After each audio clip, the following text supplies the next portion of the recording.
प्रज्ञा को रील्स बनाने का बड़ा ही क्रेज है और वो दिन भर रील्स बनाती रहती है। खाते पीते घूमते फिरते घर में कॉलेज में रील्स बनाने के कारण प्रज्ञा पूरे कॉलेज में हाईलाइटेड है। जहां उसकी रील्स सभी को पसंद आते हैं, वहीं मनीषा चिंता में डूबी रहती है। एक रोज जब खाते हुए प्रज्ञा रील्स बना रही होती है, तब मनीषा कहती है, 1 मिनट भी चैन नहीं है इस लड़की को। ये नहीं कि खाना तो आराम से खा ले, लेकिन नहीं, अरे थोड़ी देर रील्स नहीं बनाओगी तो आसमान नहीं टूट पड़ेगा। अरे मम्मी, इसी को तो कहते हैं डिटर्मिनेशन। तुम नहीं समझोगी ये सब। भगवान, इस लड़की को सद्बुद्धि दे। जब देखो तब टेढ़ा बाका मुंह बनाती रहती है। मनीषा की बात का प्रज्ञा पर जरा भी असर नहीं होता और वो खाते खाते रील्स बनाती रहती है। दिन बीतने लगते हैं और देखते देखते प्रज्ञा का कॉलेज भी खत्म हो जाता है। आए दिन कोई ना कोई मनीषा को प्रज्ञा की शादी करवाने का सुझाव दे जाता है। सब ठीक ही कहते हैं, प्रज्ञा की शादी कर देनी चाहिए। अपने घर के काम काज में व्यस्त हो जाएगी तो खुद ही ये रील्स और नाच गाना बंद हो जाएगा। मनीषा और प्रेम प्रज्ञा के लिए एक अच्छा लड़का ढूंढने लगते हैं और तभी विकी का रिश्ता प्रज्ञा के लिए आता है, जिसने प्रज्ञा को उसकी रील्स देखकर पसंद कर लिया था। अगले दिन विकी अपने माता पिता के साथ प्रज्ञा के घर पहुंच जाता है और प्रज्ञा साड़ी पहने हाथों में चाय की ट्रे लिए उनके सामने आती है। जब विकी को पसंद है तो हमें भी बहू पसंद है। बहन जी, आप बारात की तैयारी कीजिए। एक बार लड़का लड़की अकेले में बात कर ले तो अच्छा रहेगा। हाँ, क्यों नहीं। मनीषा विकी को प्रज्ञा के कमरे में भेजती है, जहां प्रज्ञा पहले से ही रील्स बना रही होती है। तभी विकी कहता है, आ गए आपके साजन जी। हमारे साथ ये रील्स कंप्लीट करती तो और भी अच्छा रहता। अच्छा जी, अब आ ही गए हैं तो बना ही लेती हूँ आपके साथ। दोनों मिलकर रील्स बनाते हैं। जब वी मीट और तुरंत पोस्ट भी कर देते हैं। फिर विकी कहता है, जब आप साड़ी में चाय लेकर आई तब मुझे लगा कि कहीं मैं गलत घर में तो नहीं आ गया। अब सही है।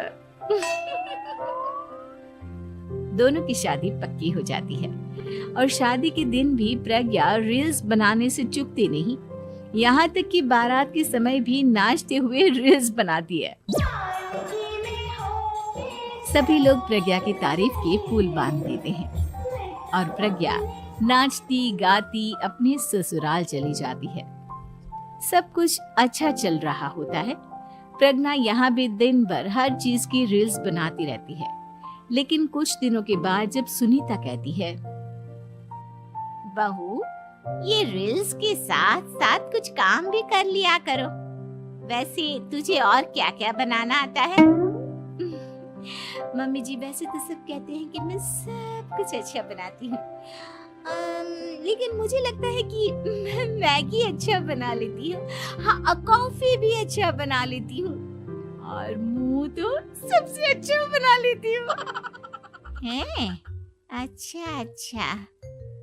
सुनीता अपना माथा पकड़ लेती है और कहती है, बहू, कुछ खाना बनाना भी सीख लेती। मम्मी जी, मैं लंबी प्लानिंग कर रही हूँ। जल्दी ही मैं इतनी फेमस हो जाऊंगी कि मुझे पैसे मिलने लगेंगे। हम दोनों सास बहू राज करेंगे, राज।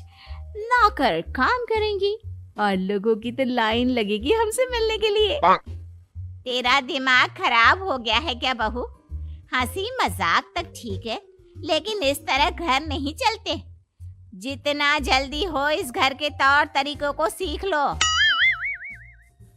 प्रज्ञा मुंह घुमाकर चली जाती है और तुरंत उसी वक्त एक रील बनाती है। ये देख सुनीता का गुस्सा 7वें आसमान पर चला जाता है और विकी के घर आती ही सुनीता उसे सब कुछ बताती है। विकी भी अब प्रज्ञा की इन हरकतों से परेशान हो जाता है। तुम टेंशन मत लो मम्मा, मैं देख लूंगा। विकी कमरे में जाता है तो देखता है कि प्रज्ञा रील्स बना रही है। विकी बड़े ही प्यार से प्रज्ञा से कहता है, प्रज्ञा, इन सब के लिए मैं तुम्हें मना नहीं कर रहा हूँ, लेकिन फिर भी हर वक्त तो ये अच्छा नहीं लगता ना। समझने की कोशिश करो, मुझे भी तुम्हारा थोड़ा वक्त चाहिए। मैं जब ऑफिस से आता हूँ तो मुझे समय देने की जगह इसी में लगी रहती है। तुम ज्यादा ही सोच रहे हो, तुम भी मेरे साथ रील्स बनाओ ना, तुम्हें भी बहुत अच्छा लगेगा। तुम्हें इज्जत से कोई बात समझ में नहीं आती क्या? दिमाग खराब हो गया है तुम्हारा इस चकाचौंध से। अगर तुमने अपना रवैया नहीं बदला तो मैं तुमसे दूर चला जाऊंगा। तुम ही रिश्ता लेकर आए थे, मुझे लड़कों की कमी नहीं थी और ना आज है। विकी दरवाजा पटक कर चला जाता है।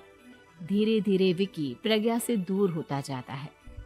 एक रोज मनीषा प्रज्ञा के ससुराल उससे मिलने जाती है। तब सुनीता उससे कहती है, बहन जी, अब आई हैं तो कुछ दिन यहाँ रहकर जाइएगा, आप ही का घर है। हाँ मम्मी, बहुत दिन हो गए तुम्हारे साथ एक भी रील नहीं बनाई मैंने। प्रज्ञा तुरंत अपने फोन में रील्स ऑन कर लेती है। ये सब मुझसे नहीं होगा। तेरा ये भूत अभी तक नहीं उतरा क्या? बहन जी, आप कुछ कहती नहीं क्या इसे? जब आप ही कुछ नहीं कर पाई तो मैं कर ही क्या सकती हूँ। सास तो वैसी ही बदनाम है।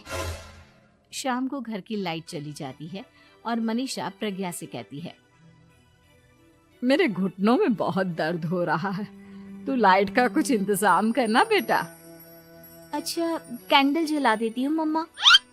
प्रज्ञा गाते हुए कैंडल जलाती है और खिड़की के पर्दे के पास रख देती है। मनीषा, जिसे बहुत दर्द हो रहा है, वो सो जाती है और प्रज्ञा हमेशा की तरह अपने रील्स में लग जाती है। उधर कैंडल की वजह से पर्दा आग पकड़ लेता है और मनीषा के कमरे में आग लग जाती है।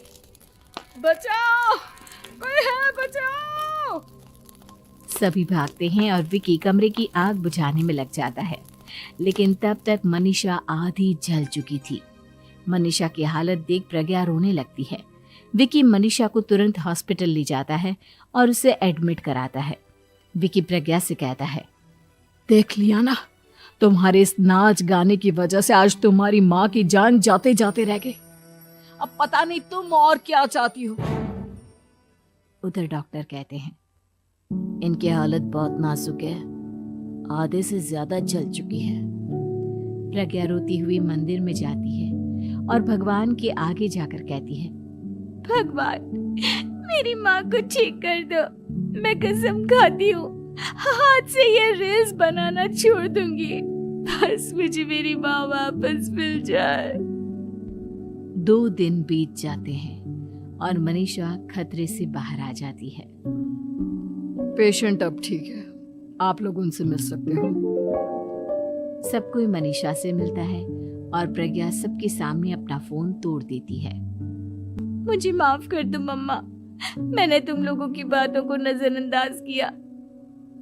बेटा, कोई भी चीज जरूरत से ज्यादा खराब है। मैंने तुम्हें रील्स बनाने से कभी मना नहीं किया, लेकिन हर वक्त एक ही चीज तो सही नहीं है। मैं समझ गई हूँ मम्मा, आई एम सॉरी। प्रज्ञा उस दिन से रील्स बनाना छोड़ देती है और पूरी तरह से अपने घर में लग जाती है।